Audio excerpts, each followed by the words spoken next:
Ayan, mapagpalang araw pong muli sa ating lahat. Another day, another vlog. At welcome sa vlog ng inyong lingkod, ang Maestro Panaderong Gala. So ngayon po, umagang umaga dapat tayo ay nagdidilig. Ayan, so magdilig po muna tayo ng ating mga halaman dito sa ating gulayan sa paaralan. Ayan, so diligan na po natin gamit itong hose.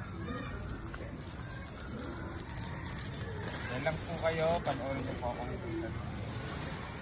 didiligan po natin yung ating gulay na para kay ate, sayote.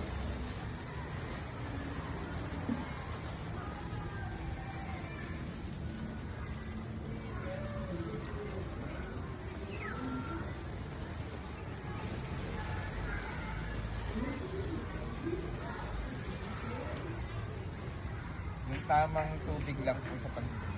Huwag naman natin masyadong lunurin.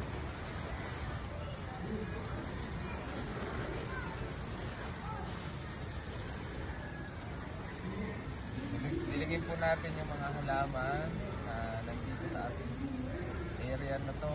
Meron tayong blooper natin, gulay na para kay ate, sayote, mga eggplant, native patola, native ampalaya, mga gabi. Diligan din natin yan para sila ay tuloy ang pagganda ng halaman. Yan. Tapos na po tayo dun sa isang flag. Doon naman tayo dito sa ating native patola. Ayan.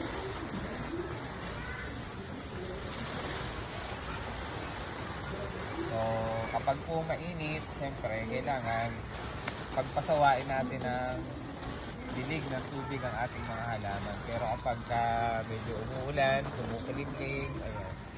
So, tama at saktong dilig lang po ng tubig. So, gawin po natin ito bago tayo mag-operate ng sound system sa plug ceremony.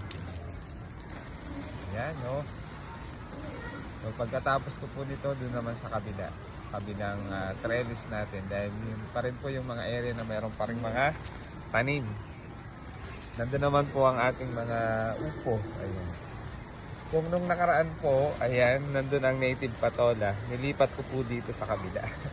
Sa kabilang trellis para yung tinatawag nating crop rotation. Ayan. So, gulayan tips pong muli. Ayan. So, hindi po palaging kung ano yung isang halaman ang nakatanim dun sa plat, yun lang dun po palagi yung ating itatanim. Ayan. So, kailangan umiikot, umiinog po yung ating tanim. So, halimbawa, yun nga po dito, dati ay mga pipino at upo ang nakatanim na sa balag dito sa trellis na to, sa area na to. So, pinalitan ko naman po. Pinalitan ko ng, ayan, native patola at native ampalaya. So, diba? Meron na naman po kayong natutunan sa inyong lingkod, ang Maestro Panaderong Gala. Ganon din po. So, dati po, doon sa gilid niyan, ang nakatanim ay mga mustasa. Ngayon naman po ay mga eggplant. O, diba? So, yun po yung tinatawag nating crop rotation. Yun po yung mga best practices na ginagawa namin dito sa aming gulayan sa paaralan. So, para ito raw din po ay base sa ating training, sa ating mga seminars na ina-attendan pagdating sa gulayan. Yung crop rotation din daw po ay nakatutulong para yung pag-inog din po ng mga insekto or insect o mga kulisap na o kalaban o yung harmful na insect na maaring makasira sa ating mga halaman ay napipigilan ng pagdami. Halimbawa, nung nakaraan po dito, syempre ang unang nakatanim sa mga plat nito karamihan ay mga mustasa. So, karaniwan po ang mga insekto na sumisira sa mga mustasa yung aphids. So, kapag tinanggal po natin yon, so mawawala na po yung aphids kasi yun po yung pangkaraniwan sa mga insekto na sumisira sa ating mga mustasa, pechay, ayan, lettuce, ayan po. Yung mga green leafy vegetable, yun po ang karaniwan nila. O tsaka yung manunusok, kabayo, yung tawagin, yun po yung karaniwang mga sumisira. So kung itatanim po natin ay eggplant, ayan, tomato o kamatis, so iba naman pong insekto ang pupunta doon. So maaring borers po ang umatake, pero yung pag-inog, pagpatuloy-tuloy ng mga insekto ay napipigilan. O, di ba? So, gulayan tips na naman po sa inyong lingkod. Yan. So, panoorin nyo po ako hanggang sa dulo at tapusin nyo po ang aking video para meron kayong matutunan, especially sa mga paghahalaman. Yan. Thank you for watching. God bless us always. So, umagang-umaga, kailangan po nating biligin yung ating mga halaman para, yan po isa sa mga kailangan ng mga halaman para, yan, magtuloy-tuloy yung ating paganda at pagyabong ng ating mga halaman. Ayan. Tutuloy ko lang po ito. Ayan. So, meron din po ditong kangkong, alugbati. Oh, ang ganda na ng ating mga eggplant. Oh. Then, ayan, intercropping pa rin po yung aming ginagawa dito. Yung aming mga best practices na aming gulayan sa paaralan. So, hindi lang po isang halaman ang itinatanim namin sa isang plot.